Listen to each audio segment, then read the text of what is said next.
welcome back. Thanks for joining us for Daybreak Plus here on KVUE Plus, which is streaming free on your TV. I'm Aaliyah Masamoto. Happy Friday, y'all. I'm Hannah Ruckert. Of course, we have meteorologist Casey Sherman joining us. We made it to Friday, guys. Thank goodness. I'm so happy. I know. It's good. And you know what? We've been kind of now settling into this dry weather pattern. Thank We've had goodness. kind of, at least weather-wise, an easier end to the week. Much better than the last few weeks. Oh, yeah. I mean, it's just been wild with all the wet weather, of course, that we've had and the flooding concerns. But I'm happy to report that for the next several days, we still have what's going to be a more typical summertime weather pattern. Mother Nature kind of finally getting with the program here when it comes to what we normally see in the month of July in central Texas, which is dry and hot conditions. Out the door right now, some high clouds complementing our sunrise. At the moment, a beautiful start to the day. Dry start to the day, too. We are tracking some tropical moisture that'll be making its way in the form of some slim rain chances returning for some areas today and also tomorrow. We're dry to start, but as we look out off to the east, this is our source of moisture that we'll be tracking for the next few days. It's a little area of low pressure that's been swirling out across Louisiana. We were tracking this for tropical development earlier this week. It never became any kind of tropical system, but it's still bringing them some tropical downpours at the moment and out across east parts of Texas, just north of Houston. As we put our next 12 hours loop on this, notice how some of it does try to creep its way in from the east. So a few of our far eastern counties, we could be looking at some areas of rain. Austin area, Hill Country, our most vulnerable areas to flooding, thankfully, should remain pretty quiet for the rest of today. We'll be looking at a mix of some sun and clouds as temperatures eventually warming to 95 degrees with that main rain chance focus east of I-35. 95 for high today. A little bit of a higher rain chance for all of us tomorrow as we see a little bit more of that moisture move farther west. I'll be breaking that down with the timing of it in your latest future tracker model coming up in a bit. Right now, though, we got to check in on that morning commute with Hannah. We sure do, because as I say on Fridays, we got some funky stuff that tends to pop up around here, so let's get into it. Here's a live look, I-35 southbound. We got a couple cars pulled off to the right here, and that's what happens in these backups in the morning. It kind of just turns into dominoes. So we've got several things happening here. We've got some first responders pulled off to the right here. Looks like we got a state trooper and then another one there, and it looks like we might even have a big rig pulled up over here as well. So kind of really slowing things down for that southbound travel.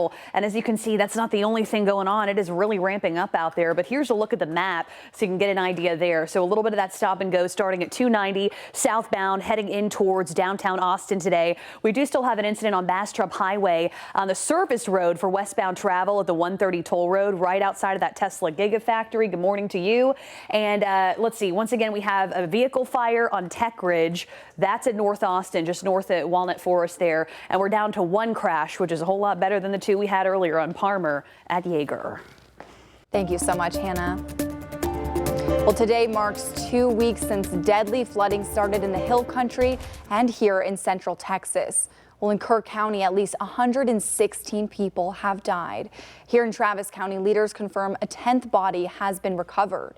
Crews found a man's body under the Big Sandy Bridge while they were removing debris. Travis County officials have not released his name, but he is one of 3 people whose identity is unknown as of right now. 7 others who died in Travis County have been identified. Meanwhile, over in Williamson County, they've reported 3 deaths, and Burnett County had 5. Well, a disaster outreach center for people in Travis County is ready now. In just about an hour at 8 a.m., it will open at Round Mountain Baptist Church. That's over in Leander. FEMA representatives, they'll be able to answer questions and help with disaster assistance applications. It's going to be open until next Wednesday, July 23rd. And construction is about to begin on RM 1431 between Marble Falls and Lago Vista. Now, that's where the flood washed out the bridge over Cow Creek, if you remember that. TxDOT leaders are trying to fast-track replacing that bridge, and construction is slated to start on Monday. Later today, TxDOT is going to be telling us more about their plans to quickly replace the Cow Creek Bridge. Well, the flooding has highlighted the critical role of outdoor warning sirens in potentially saving lives. And the city of San Marcos relies on 14 outdoor sirens to alert people of potential danger. Joining us this morning is Daybreak's newest reporter, Michael Courier. Michael, welcome to the team. We're so happy to have you here. And I know you've been talking about these sirens. What can you tell us about all these sirens there? Yeah, good morning. Now, the city of San Marcos installed these outdoor sirens in 2011 after multiple destructive floods, including one back in 1998 where 32 people died in the central Texas region. Now, over the years, the sirens eventually stopped working and they weren't fully restored and operational until this past January. Along with the repairs, the city upgraded the system's capabilities. The sirens have specialized signals for different emergencies like tornadoes, floods, and wildfires, so people know what type of threat is approaching. San Marcos's Director of Emergency Management, Rob Fitch, says that there are now plans to build more towers in the future as the city of San Marcos grows. So it'd be an additional 17 towers would have to be put in to give us full coverage.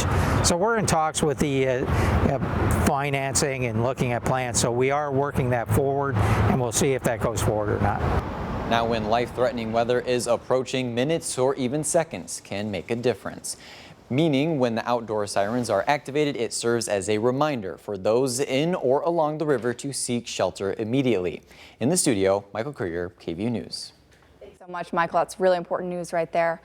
Well, we're now seeing some of lawmakers' proposals to improve disaster response and preparedness. House Bill 108 would require the Texas Division of Emergency Management to develop a guide on preparing for and responding to a flood disaster. There's also Senate Bill 28 that would require cities and counties to post weather or emergency alerts on their website. And lastly, Senate Bill 25 would allow people to check a box to receive emergency alerts when they're applying for or renewing their driver's license. Well, Governor Greg Abbott was in San Angelo on Thursday to see flooding recovery in that area. He says every county statewide will be evaluated in this upcoming special session. And we're going to look for strategies that we can pass laws on that will make preparation for these types of events better, make response to these types of events better, to make sure that we leave this disaster in a way that puts Texas in a better position going forward than we were before this devastating storm hit our state. The special session is starting on Monday. An organization called Feral Life is helping Sandy Creek folks reunite with their pets. The organization set up a monitoring station with a camera and food inside to attract cats and kittens. President Lori Frederick says at one house, volunteers saved 17 cats and kittens from the flood. They're currently searching for another pet after their owner's home was washed blocks away. We're focusing on the houses more than the addresses at this point. So we're just trying to find where the house has left or any part of the house, and we're looking there to try and help find pets there. Frederick says they hope to set up 4 more monitoring stations around the Sandy Creek area to boost those efforts, but they do need help since they rely on donations. So if you'd like to help out, we have a link along with this story on KVUE.com. Well, the historic rainfall we've seen could result in a pesky side effect: more mosquito bites. Well, the surge in wet weather means a significant increase in the mosquito population. KVUE's Allison Martinez, she's live this morning at Lady Bird Lake. Good morning, Allison. Can you explain to us why this is all really happening? Malia, good morning. Now, we know that mosquitoes aren't uncommon for Texas, especially during the summer, but I think many people can agree it does seem like we're seeing a lot more of them right now. Well, because of all of the flooding, Austin Public Health is warning people to be extra cautious of bites. Now, Environmental Health Officer Nicole Ramsey says her department's mosquito surveillance is typical from May through November, but due to the floods, right now we're seeing something a little out of the ordinary. Here's why. Female mosquitoes lay their eggs in water, so after rain, when there's more standing water, they have more opportunity to more breeding zones to increase their population. And then when the weather is warm and humid, they are more active. Due to the massive rainfall, there's an increase for the risk of mosquito-borne diseases like West Nile. Austin public health leaders say there's been 2 positive pools of West Nile mosquitoes in Travis County, but no humans are infected. However, over in Williamson County, the health district has confirmed 1 case in a person living in the southern part of the county. Now, people with medical conditions and the elderly will want to be especially cautious of this. Now, Austin public health leaders say to avoid bites and want want to do a few things. You can stay inside during dusk and dawn primarily, and you can also just walk through your property and make sure to drain any water that you see from bird baths, from buckets, or from your gutters. This will help to prevent any breeding. Now reporting live in Austin, Allison Martinez, KVUE News. Thanks, Allison, for those tips. I know we've been seeing a lot of those mosquitoes being out there live in the field, so thank you. Those are so important right now. Well, a star-studded concert is coming to the Hill Country to support flood relief. Robert Earl Keen is hosting Applause for the Cause. It's a one-night-only benefit show August 28th at Whitewater Amphitheater.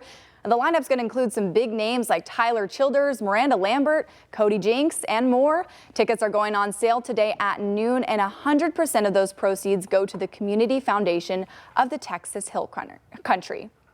Well, when floodwaters rose, Texans answered with courage. You can watch our hour-long special, Hearts and Heroes Flooding in the Texas Hill Country, and help those still in need. Streaming for free starting today at 6:30 p.m. on KVUE+. And it is 7:12 on this Friday morning. San Antonio police are trying to find people who stole a car and crashed into a bus, killing 4 people and injuring at least a dozen more. San Antonio authorities say the crash happened on I-35 on the southwest side of the city Thursday afternoon. Police say the 4 suspects took off from the wreck, and one of them was carrying an AK-style rifle. A representative for the shuttle bus company involved in the crash said the bus was traveling from Fort Worth to Eagle Pass when it was hit by the stolen car. And here at Austin, a major detour is coming to Mopac this weekend. The Far West Boulevard exit on southbound Mopac and North Shoal Creek closes Sunday and won't reopen until the end of the year. The closure is part of the 183 North Mobility Project, and if you've driven through here lately, you can see it's all getting ripped up, so a whole new slew of closures, and crews are building express lanes along the corridor. Drivers will need to exit at Steck Avenue instead and take the frontage road to Far West. You can also exit at Northland Drive. This is the final phase of construction closures for the project. Officials say crews will work to reopen the exit on time or even ahead of schedule if they can.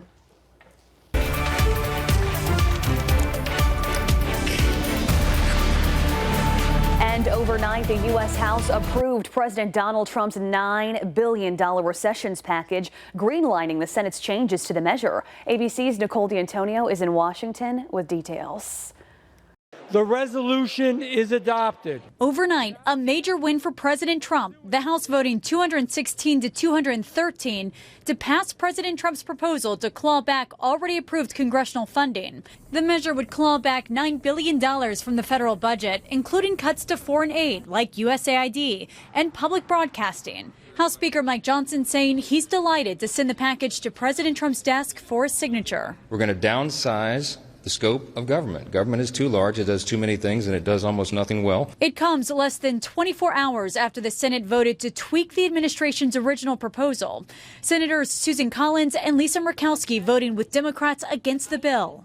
I haven't been given the comfort, if you will, that we're not impacting maternal and child health, that we're not impacting HIV/AIDS, that we're not impacting nutrition programs and programs related to tuberculosis, malaria, polio, neglected tropical disease, pandemic prevention, family planning. Democrats slamming some of the cuts in the bill. This bill, make no mistake, Mr. Speaker, is a war on rural America. They are closing rural hospitals by virtue of the bill they passed 15 days ago, and now they will close rural radio stations. Now, Republicans say the president will likely send more cutback requests to Congress soon. Nicole D'Antonio, ABC News, Washington. Meals on Wheels Central Texas is warning that federal funding cuts could limit their ability to feed older Central Texans. The nonprofit has been delivering hot meals to homebound seniors since 1972 with the help of the Older Americans Act, which helps fund a majority of their services. Meals on Wheels says while that funding remained unchanged, rising costs will effectively result in a 5 to 7% decrease. Before this budget process, we had a forecast of trying to bring up to 3,000, 5,000 folks delivered a day. What it looks like is because of what's happening with our budget, we're going to probably have to cap out at about 2,300 to 2,400 people a day.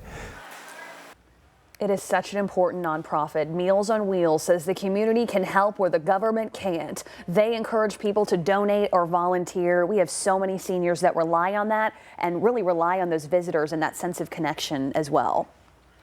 And the city of Austin will adopt their final budget in less than a month. We're learning more money could be set aside for library security. Since the pandemic, Austin Public Library has seen a rise in security issues like theft, vandalism, and drug use. To combat the issue, the library got some extra money to bring Travis County Sheriff's Office deputies into the library for extra security. The city's proposed budget for next year includes an extra $400,000 to continue that security. But this additional layer of security is mostly to serve as a deterrent to other kinds of criminal activity so that our library staff can focus more on the other responsibilities of their jobs. Next week, the city is set to hold a community input and work session on the budget. Soccer is taking over Austin this weekend. Major League Soccer All-Star Week begins. The MLS Soccer Celebration is tomorrow and Sunday at Vic Mathias Shores from 6 to 10 each night. It's going to be a party. You can play interactive games, get autographs from your favorite players, and listen to live music. Group Love will headline Saturday night with local bands Sir Woman and Me and Adam performing Sunday. The MLS All-Star Game is Wednesday at Q2 Stadium, the beautiful stadium there in the Domain. MLS All-Stars will play in Liga MX All-Stars. Parking gets a little tight there, so might want to, rely on either rideshare or Cap Metro will drop you off right there. A link with more information can be found on our website at KVUE.com. And thank you again for joining us here on Daybreak Plus. We've got a quick weather and traffic cut-in, and then we'll be right back here.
Good Friday morning, Central Texas. We have made it to the end of the work week. The weekend is on the other side of this thing. And I'll tell you what, we do have a couple things popping up across the map. Here's a live look at I-35 traveling southbound. Just a little bit earlier, it was such a mess here on that right-hand shoulder. Now we're down to one state trooper, a vehicle, and then that indicator right now showing that they're trying to clear out those vehicles. But look at this map. There is something about Fridays. I think everyone's just so eager to get to the weekend. So that was causing the slowdowns there southbound on I-35. That's clearing out. We do still have an incident on Bastrop Highway traveling for the service road there at the 130 toll road, not too far from the Tesla Gigafactory.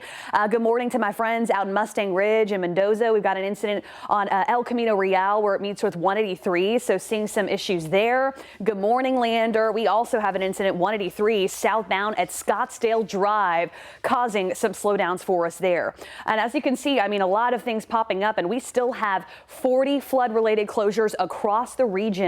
Casey, tell us the good news. The good news is we keep it mainly dry for the next several days. We do sneak in a little bit of a rain chance today and tomorrow, thanks to this tropical area of low pressure that's now pushing inland across Louisiana. Never managed to become a tropical system, but still bringing some tropical downpours there, where we could see a little bit of this work its way into some of our coastal plains counties later on today. We're currently off to a dry start, though, as we kick off this Friday. Happy Friday, by the way. Notice a bit of that trying to work its way in from the east, pushing westward over time. Couple showers will be possible this afternoon, mainly east of I-35.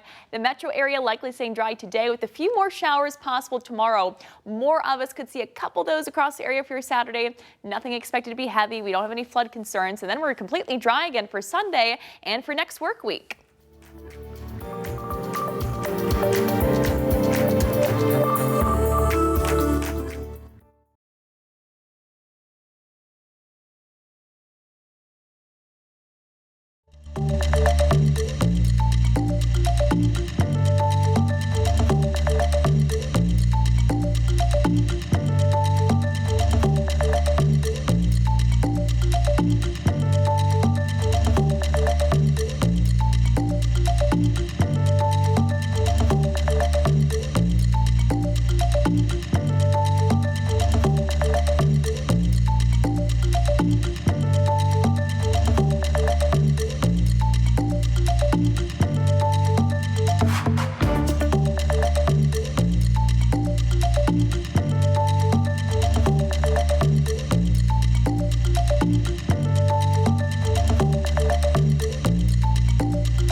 Welcome back to Daybreak Plus, streaming free on your TV. I'm Yvonne Nava. And I'm Malia Masamoto. Well, Yvonne, I'm happy to be back again. We got some fun stories to talk about today. Yeah, we have a lot to talk about. So I know. There's so much happening in the world. I know. So let's get started. Let's get to it. Well, okay, this is interesting. Police officers step in to deliver a Grubhub order after arresting the delivery driver. That's awkward. Yeah. And a different delivery guy narrowly avoided getting struck by lightning. Jeremy Roth has these stories in today's Take a Look at This. Watch police officers in Arizona hand deliver a woman's pizza after her Grubhub driver was arrested while en route to complete the order. Tempe PD says the delivery driver was arrested during a traffic stop for alleged violations including speeding and reckless driving. During the arrest, they found the pizza order and decided not to leave the customer hanging, instead showing up pie in hand, delivering the goods whilst delivering the news. How are you? Brandon? Yes! So your Grubhub guy got arrested. The customer was visibly shocked by the turn of events, but also grateful her grub still made it to her door. I really appreciate the pizza. Social media users seemed equally appreciative after the department posted the video, eating it up faster than a hot and ready slice. Another delivery driver moment, this one caught on doorbell cam in New Jersey, where a driver dropping off a food order was delivered from disaster when he narrowly avoided a deafening bolt of lightning. Visibly shaken but unharmed, the driver completed the handoff to the homeowner, who had a lightning-fast quip ready for the frazzled man. I thought that was going to hit me. You want to come check your drawers? Oh, good. Well, no one was arrested or struck by lightning, but there was another kind of special delivery at the Maryland Zoo, a trio of baby von der Decken hornbill birds. Normally native to eastern Africa, these beautiful birds, named after the famous German explorer Baron Karl Klaus von der Decken, are some of the newest additions at the zoo's African aviary. The tiny chicks will receive regular checkups and weigh-ins like these, and will eventually grow a brilliant and bizarre beak that only a mother could love. For Take a Look at This, I'm Jeremy Roth. There's nothing wrong with a bigger beak. I feel so bad. The little baby was so cute, and then you said only a mother could love this. Poor guy. I love that. That's so wholesome. But I was asking our producer, I'm like, what did the guy tell him when the lightning came? He's like, do you need to change your drawers? That's what he that's what he said. Thinking like, oh, you probably got really, really scared. Well, we were shocked in here. Watching that video, that was wild. Yeah, and how about the delivery? I mean, the Grubhub delivery. I mean, they still got their food, but the food's got to be delivered. You know, that was nice of the officer. Her mouth was just like to the floor. Oh yeah, Grubhub was like, we have to get this food there. Somewhere or other, it's got to get to the door. They can use that as an ad. Absolutely. We'll get you the food anyway. Any way possible, you get your food. You got it. Yeah. What do they still do the 30 minutes or less? You know, some pizza places. Was it Pizza Hut or was it Domino's that was 30 minutes or less? Yeah, Domino's, where you would get it. Yeah, and then I don't know if they still do that. They should. Sometimes it takes a long time. Sometimes it takes longer. Well, I keep getting people on bikes coming to deliver things, and I feel so bad for them. Like in the rain, I had a guy coming on a bike. Like a bicycle? Uh-huh. Like a bicycle, like he's biking to deliver the food. And I always feel so bad when it's terrible weather. I almost wanted to cancel on him. No, I can't even ride a bicycle with nothing on the back. You know what I mean? Like I can't even imagine. I know. I don't know how they do it. Yeah, but luckily we're not going to have to deal with any rain. Everything's like not today, right? Let's get a check of our forecast with KC. Yeah, not so much today or tomorrow. And yeah, tip those delivery drivers. They're working hard out there. We're looking at a chance for a couple showers as we head into this afternoon, and then a little bit of a higher rain chance for tomorrow, all thanks to this weather feature that we're going to be keeping an eye on here for the next couple of days. This low pressure system we were tracking previously for tropical development, it never managed to develop into anything tropical though before it worked its way inland yesterday, now moving across parts of Louisiana, bringing them still though some heavy tropical downpours that extending out through parts of far eastern Texas. And a little bit of this is going to try to work its way into our area as we head into this afternoon. It's going to be mainly a coastal plains rain chance today. I would expect the metro area for the most part should remain pretty dry, in our most vulnerable areas when it comes to our flood risk. Hill country zones thankfully also should remain dry for today. As far as our today's weather goes, for your Friday should be pretty nice. Few passing clouds. We'll see some of those high level clouds actually trickling in from that little low pressure system. They'll be making its way over our area, mixed with some sunshine. Temperatures climbing to 95 degrees with that chance to see some showers east of I-35 mainly for today. As we head into tomorrow, I do think we're going to have a little bit of an uptick in our rain chances across areas. Some of that moisture will try to work its way even a little bit farther west for your Saturday. Still not looking up much, but I will be breaking down the timing of that and then show you the warm up that we have as we head into next week. We'll get pretty close to those triple digits, which we haven't seen in a while. That's all coming up. All righty, thank you so very much, Casey, and a good finally Friday to you, Central Texas. It is 7:33. There's something about Fridays where all kinds of weird things pop up. And I'll tell you what, though, the crash on I-35 southbound at 51st, that just cleared, so we got a nice flow of traffic again. But look at this. We have a very active map today. On top of, so that emergency road work is still going on Guadalupe, so 34th to 36th Street, that portion is still closed. We now have a stalled vehicle in San Marcos, so we're working that. We still have an incident that is on El Camino Real at 183. We still have an incident on Bastrop Highway. And then we've got a lot of debris that is popping up across the map. Leander, we also still have an incident where y'all 183 southbound at Scottsdale. And then keep in mind, we still have flood-related closures, 40 to be exact. And, you know, TxDOT is trying to expedite that process to rebuild the 1431 bridge on top of, you know, the Sandy Creek issues that are going on. And they still need a lot of help. They're begging for volunteers this weekend to clean out that debris now that vehicles can get across that bridge. Easy, drivers. What's going on? So many incidents. Jeez. Well, 7:34 is your time. This is a big story, a story that we've been talking about a lot, a surprise change to late night programming. CBS canceled Late Night with Stephen Colbert. Shocking. Wow. And a popular video game series is being turned into a live action TV series.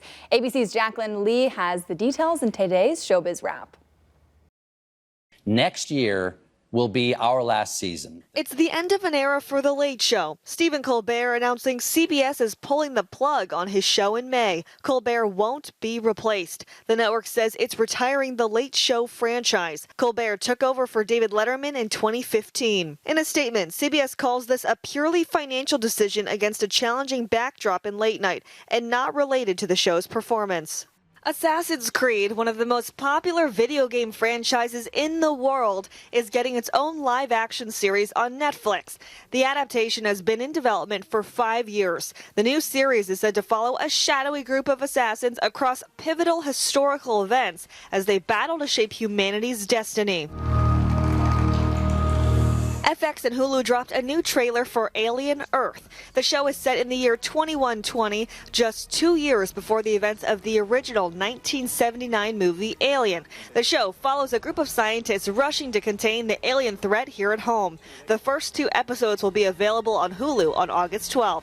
Connie Francis has died. The New Jersey-born chart-topping singer for songs in the 1950s and 60s like Who's Sorry Now and Pretty Little Baby was 87 years old. You sure that's a dog? Lilo & Stitch has now made more than $1 billion at the global box office. It's the first American film of the year to cross the milestone. Disney is the parent company of ABC News. And happy birthday to the Fast and Furious star Vin Diesel, who turns 58 years old today. And that's what's happening in Hollywood. Jacqueline Lee, ABC News, Los Angeles. That's it. We've got to see Lilo and Stitch. I know, it looks so cute. It looks really, I love the really original cute. movie, so I really want to see that. Right, I think it'll be nice. And Connie Francis, sometimes I mean the song hit so much later, but I'm glad she was able to at least see just for a little bit, for a little bit, and understand. Not like Picasso or something. We never got to see it, right? You never got to see that his art was famous. And all of what is it like? It just, I mean, all the memes and everything on TikTok and stuff. I mean, all of us were kind of singing her song. Yeah. Oh, we're all singing in here too. Yeah. And what do you think about the late night show being canceled? I'll just say this. There's something that we're not, well, I think I know, but I think there's always 3 sides. We were saying there's like their side, and then there's someone else's side, and then there's always the truth. So I don't really know what happened behind the scenes, but I'm really disappointed in that. I mean, that's the #1 show. Yeah. And then they cancel it? It's shocking. I mean, I don't know if maybe nowadays a lot of kind of talk show things are on podcasts, things like that too. So there could be a switch. I don't know if that has directly to do with that, but just an overall switch. I know the younger audiences, we watch podcasts on YouTube or listen to it. Oh, so I can see him going and being successful. But then we were also talking about this in our morning meeting. We were saying, think about all the people behind the scenes. Yeah. There's like hundreds of people that they employ. Sure. So you get rid of that show. And of course, yes, you know, that's not good for him. I mean, he's done so well on that show. But then you have to think about everyone who makes it happen behind the scenes, who makes it a success, and then they lose their job. So it's just, there's a lot going on where it's wild. I don't know. I understand. Do you think he's going to do something else? I definitely think he's got to do something. He's not going to be muzzled, that's for sure. He's someone who has the guts to speak his truth and to just, everybody has different opinions, but everybody should be able to speak their opinions. That's the freedom of speech. Freedom of speech. There you go. That's what we're all about here. So, well, I don't know. It's interesting. So we'll see what transpires with that. Yeah. Well, the 1994 movie, The Little Rascals, hilariously showed us just how intense and over the top a soapbox derby can get. But this weekend in Ohio, the only thing flying down the track should be the cars without any sabotage or rocket boosters. Well, instead, it's all about the good vibes and hundreds of kids taking part in a tradition that's been rolling strong since 1934. ABC's Danny New has that story. To have reactions this euphoric, these young speedsters must have just won a race with a lot of history. When you think of the city of Akron, this is what the Visitor Bureau told us, you think of the Goodyear blimp, you think of rubber tires, you think of the soapbox derby. This weekend, the 87th International Soapbox Derby will once again challenge 300 kids to try and conquer gravity with wheels. As executive director and former champion himself, Dennis Van Fossen Jr. will tell you, this annual race in Akron, Ohio is part steering, part science. So there's, centrifugal force, there's, gravity, there's momentum.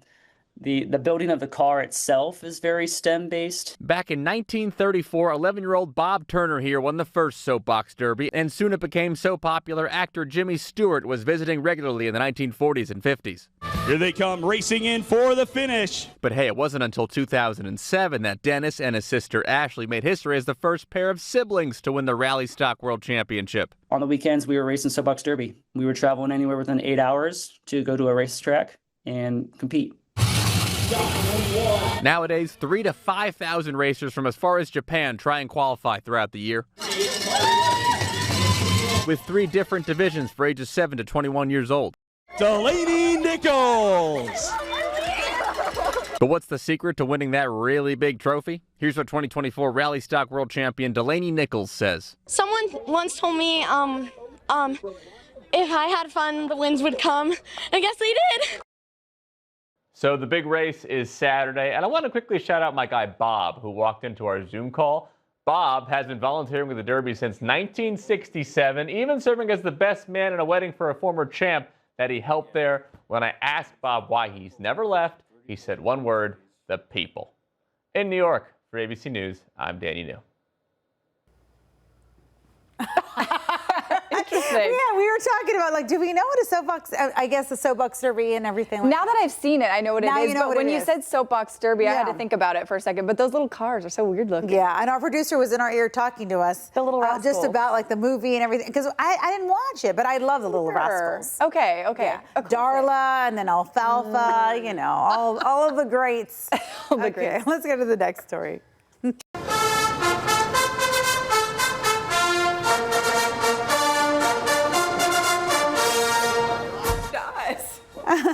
Well, you all remember when Texas football head coach Steve Sarkisian walked out at SEC Media Days on Tuesday. Sark walked out to the Texas A&M fight song instead of the Eyes of Texas. Yesterday was Texas A&M's turn at SEC Media Days when the Aggies head coach Mike Elko took the podium while the Aggie war song played. And here was head coach Elko's response. For all of you who had the Eyes of Texas as the song I was walking out to, you lost your bet. Texas and Texas A&M face off on November 28th. So I'm thinking, the rivalry is back because Texas and Texas A&M, we had the strongest rivalry for years and years and years. So let me tell you something, that kind of ticked me off when they played that song. That's disrespectful. But Yvonne, this shows it was an accident because they didn't do it to him, right? Wouldn't they? Or the person running the audio board is a big, is an Aggie or an accident. Yeah, so they. You lost your bet on? What did he say? I missed it. I think the Eyes of Texas. That they would flip it. Flip it. And and he was like, you lost your bet. Yeah, I mean, who knows? Maybe it wasn't an accident, but I could also see someone running the board who was like, more of an A&M fan that said, let me just play I know. I'm kind of disappointed they didn't follow through on the gag. It's like at least play the Eyes of Texas for him then, and then it makes them look like it was a mistake. So But yeah, you're like, play it off, so I don't know. So you all think I thought it was intentional. You think it was or wasn't? Well, now that they didn't follow through on it, I think I don't know. It's too much of a coincidence. That's not from Texas. And they're just sitting there and they saw this is the Texas fight song. So they just picked the Texas one and it just happened. No. But you know what? We're talking about it, so that's good. It created a buzz. Yeah, maybe this is what they wanted. Yeah. Maybe they're starting. It's like a launch of something new. I think they're getting us to talk about it. The rivalry is real, though. Y'all get ready. It is. There's nothing like it. I mean, it is. It gets kind of, doesn't it? It gets heated for sure. As long as it's all like in good fun, I'm here for it. Yes. Right? Yeah. Oh yeah. Y'all planning to have some fun this weekend in the heat? Yeah. Well, not outside. It won't I would like to have fun, but inside. It won't be that hot compared to July standards. I'll say that. Okay, we're talking that's about mid-90s. I mean, it's something that we typically see in the middle of July, but we're actually going to be slightly below average, thanks to actually a little bit of cloud cover that's going to start moving in as we head into today and tomorrow. It's thanks to this little swirl of low pressure that's sitting right across parts of Louisiana. It's been bringing in some tropical downpours. This is a system we were tracking throughout the week, by the way. It originated off the coast of Florida, then made its way out across the North Gulf Coast states, at least just offshore, and it's now working its way inland, and it did not manage to become a tropical depression or storm, but still bringing the potential to see some flooding rains out across Louisiana and even eastern Texas. Now, a little bit of that is going to try to work its way in from the east, moving westward over time as we head into today. We will continue to track what it will be, a chance for a few more showers as we head into what will be later on today, but mainly for the coastal plains areas. So to fix my mic here, I can recognize it's probably a little bit muffled. We're going to be looking at what's going to be a mainly dry forecast for the good majority of us. So as we head into your Friday, it's Saturday. I think we'll have a little bit of a higher rain chance heading into the afternoon hours. Even that chance, though, fairly low. And then we've got a very dry stretch of weather ahead heading into next week. So putting a little bit of a tracker on this future tracker, trying to pull in just enough moisture to lead to a spot shower or two across areas like Fayette County, Milam County, Lee County. Could see a couple of those out across areas like Bastrop County and Caldwell County. But for the majority of the Austin metro area, we should be pretty quiet. The hill country are most vulnerable areas when it comes to that flooding risk. Also dry for today. Tomorrow we'll see a little bit more of that moisture try to work its way farther off to the west. So a couple of us could be waking up to some sprinkles. Notice the colors here. We're not going to be tracking any heavy downpours. This should also just be regular old rain. I don't think we're going to have much of a chance to see thunderstorm activity, which is some good news because that's where we kind of avoid some of those downpours when we don't have the thunderstorms. A few more sprinkles possible through the morning. Can't quite rule out a couple of those out across the hill country, but because these will be so light in nature, we do not have any concerns for flooding at this point in time. The heavier rain, that'll stay focused out across Louisiana, Mississippi, the Mississippi River Valley, and out towards far eastern Texas. Here locally, rainfall totals maybe a couple hundredths of an inch to a tenth of an inch at best, but most of us really not seeing much rain, just a few sprinkles here and there. 95 for high temperature today. We cool down to 75 degrees overnight with just that 10% chance to see a few showers heading into tomorrow morning. Now Sunday, we'll be drying things out. That little area of low pressure lifts northward. It takes some moisture along with it, and then temperatures will start to climb. High pressure strengthening across the area will lead to a climb in our temperatures through Thursday, where we should be reaching very close to 100 degrees. It's been 65 days since we've seen the triple digits out at Austin, Camp Mabry. We have yet to see them for the month of July, avoided them for the entire month of June. We'll get close as we enter next week. Right now I have us just under that triple digit mark, but we'll have to wait and see on that one. Weeds, hickory low today with your allergy count, mold high. 7-day forecast as we take a look at your Sunday. We dry things out. That moisture lifts northward, and then we've got a dry, quiet weather pattern, hot, high pressure building as we head into next week, leading to that uptick in our temperatures. All righty, thank you so very much, Casey. Your time now is 7:46. It's going to get interesting with some of that tropical activity, and it's also interesting on the roads. We have just kind of had one of those mornings, haven't we? We're back to slowing down on I-35 southbound approaching central Austin, and then we still have some of these new crashes popping up here. So let's get into it. We've had that ongoing delay southbound approaching Airport Boulevard near the Miller neighborhood, so that has now cleared out. But as you can see, we still have a couple things popping up across the map map. So this is still active on Bastrop Highway on the service road. And then I do want to zoom in on some of these new ones that have kind of popped in across the area here. Let's get my mouse woken up. Here we go. Perfect. So now we're going to zoom in over here. So still seeing slowdowns in Metropolis. We now have this new crash in South Austin that has popped up. That is on Terry Road and Pleasant Valley Road. So heads up there. And then we also have an incident in the Menchaca area this morning. Let's go ahead and take a look outside of Cowan Elementary School. This is on Stargrass Circle there, causing some slowdowns near Davis Lane. Seeing some delays through Oak Hill. That's kind of another day for us there. More of if you're heading towards Oak Hill in the westbound lanes, I should say. And then I do want to mention a portion of Guadalupe is still going to remain closed. They had that water main burst yesterday, and unfortunately they said they're still having issues with it today. So they're going to keep doing those emergency repairs. And then also seeing some delays heading southbound from North Austin. Make it a wonderful weekend, y'all. We do still have some flood-related closures, of course. Thanks so much, Hannah. Well, actress Sofia Vergara was recently honored with a special statue. Last weekend, the statue was unveiled in her hometown of Barranquilla, Colombia. Now, Vergara shared several photos of the 24-foot statue via Instagram alongside an emotional message to the city she grew up in. Now, the caption says, quote, "Thank you to my beautiful Barranquilla for this gift. Never imagined that my history, my work, and my dreams would leave such a significant mark on this earth that I love, respect, and long for so much." It's busty, right? Which it should be.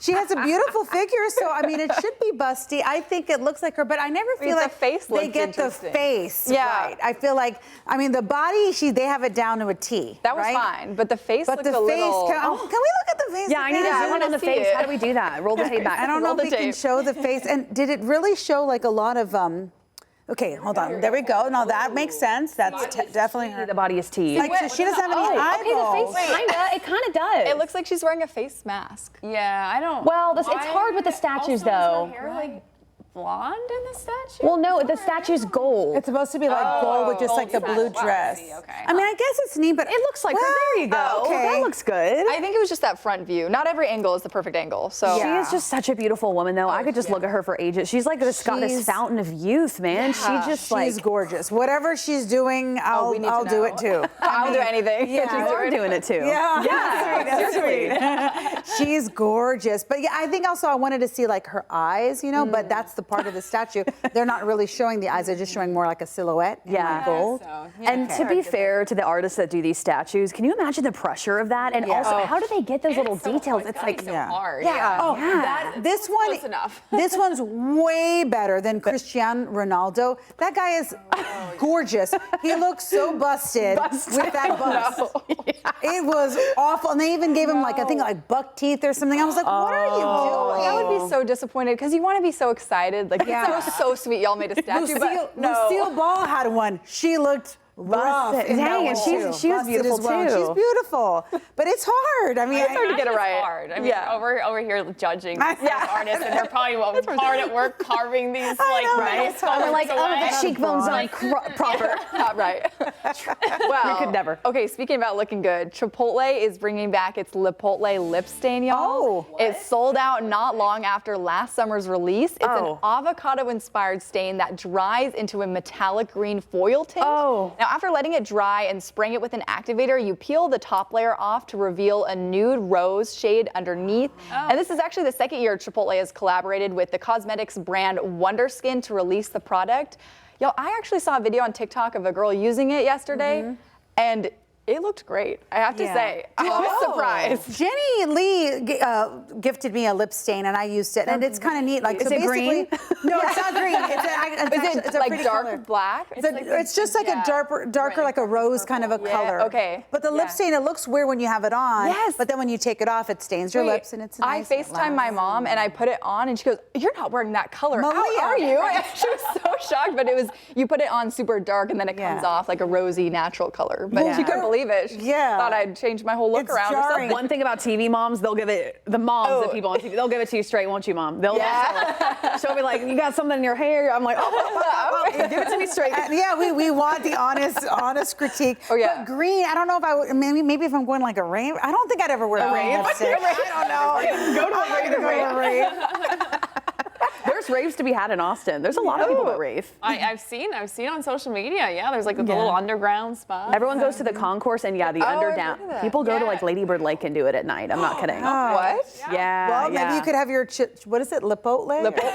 I don't know. We wear that there. It doesn't smell like avocado, right? Oh, 'Cause I that'd don't be think gross. so. No. Imagine though, Chipotle's just like, yeah, I think I want to break into like the makeup business. Yeah, I wonder what made them do that jump. I'm curious. Well, before we go, though, here are 3 things to know this morning before you head out to your rave. No, just kidding. I mean, I would never go to, I don't even know why I said They'd be coming home from it right now.